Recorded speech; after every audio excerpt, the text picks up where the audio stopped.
গণভোটে হ্যাঁ জয়যুক্ত হলে ফ্যাসিবাদ ফিরে আসার রাস্তা চিরতরে বন্ধ হবে। বিভিন্ন মহল থেকে এই কথাটা শোনা যাচ্ছে, কিন্তু মনে কি প্রশ্ন জেগেছে, শুধু একটা হ্যাঁ ভোট দিলেই কি সব বদলে যাবে, নাকি এর পেছনে লুকিয়ে আছে রাষ্ট্রের কোনো গভীর মাস্টার প্ল্যান? আগামী 2026 সালের 12 ফেব্রুয়ারি আপনি যখন ভোট কেন্দ্রে যাবেন, তখন আপনার হাতে থাকবে দুটি ভবিষ্যৎ। আজ আমরা জানব সেই ঐতিহাসিক গণভোট আসলে কি এবং কেন এটি আমাদের জন্য এত গুরুত্বপূর্ণ।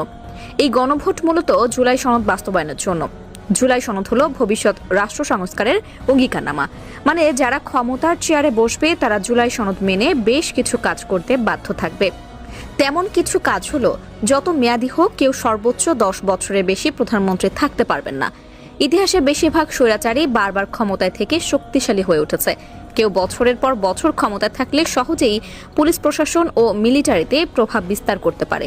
ফলে 10 বছরের এই নিয়মের ফলে ব্যক্তিকেন্দ্রিক শাসন কমে আসবে। আমি ছাড়া দেশ চলবে না, এই মিথও ভেঙে যাবে। জুলাই সনদের মধ্যে আরও আছে, দেশের বিচার ব্যবস্থার স্বাধীনভাবে কাজ করবে, ফলে সরকারের হস্তক্ষেপ আদালত পর্যন্ত গড়াবে না।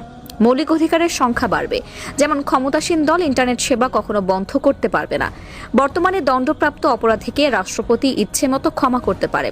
গণভোটে হ্যাঁ জয়যুক্ত হলে রাষ্ট্রপতি এই ক্ষমতা হারাবে। এছাড়া গণভোটে হ্যাঁ জিতলে রাষ্ট্রপতি ও প্রধানমন্ত্রীর ক্ষমতায় ভারসাম্য আসবে বলে অন্তর্বর্তী সরকারের পক্ষ থেকে প্রচার করা হচ্ছে। বাংলাদেশের সর্বশেষ গণভোট হয়েছিল 1991 সালে। সেই গণভোটের মূল উদ্দেশ্য ছিল দেশ রাষ্ট্রপতি শাসিত থাকবে নাকি সংসদীয় পদ্ধতিতে ফিরে যাবে তা নিশ্চিত করতে জনগণের রায় নেওয়া। প্রায় 84.38% মানুষ হ্যাঁ ভোট দিয়ে সংসদীয় পদ্ধতির পক্ষে রায় দেন। আসা যাক বর্তমান গণভোট প্রসঙ্গে। অনেকে মনে করেন গণভোট মানে হলো সমস্বরে চেঁচিয়ে হ্যাঁ বা না বলা। বিষয়টা আসলে তা না। এই ভোটেও ব্যালট থাকে, তবে কোনো মার্কা থাকে না। ভোটারকে একসাথে দুটি আলাদা রঙের ব্যালট পেপার দেওয়া হবে। ব্যালট এক হবে সবুজ বা অন্য রঙের। এটি ভোটারের এলাকার সংসদ সদস্য নির্বাচনের জন্য। এখানে প্রার্থীদের প্রতীক থাকবে। ব্যালট দুটি হবে গোলাপি রঙের। এটি গণভোটের জন্য। এখানে কোনো প্রার্থীর নাম বা প্রতীক থাকবে না। থাকবে শুধু একটি প্রশ্ন এবং দুটি বক্স, হ্যাঁ এবং না।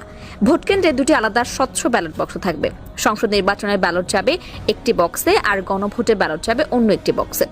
গণভোটের সংখ্যাগরিষ্ঠ ভোট হ্যাঁ সূচক হলে আগামী সংসদ নির্বাচনের এমপিদের নিয়ে একটি সংবিধান সংস্কার পরিষদ গঠিত হবে।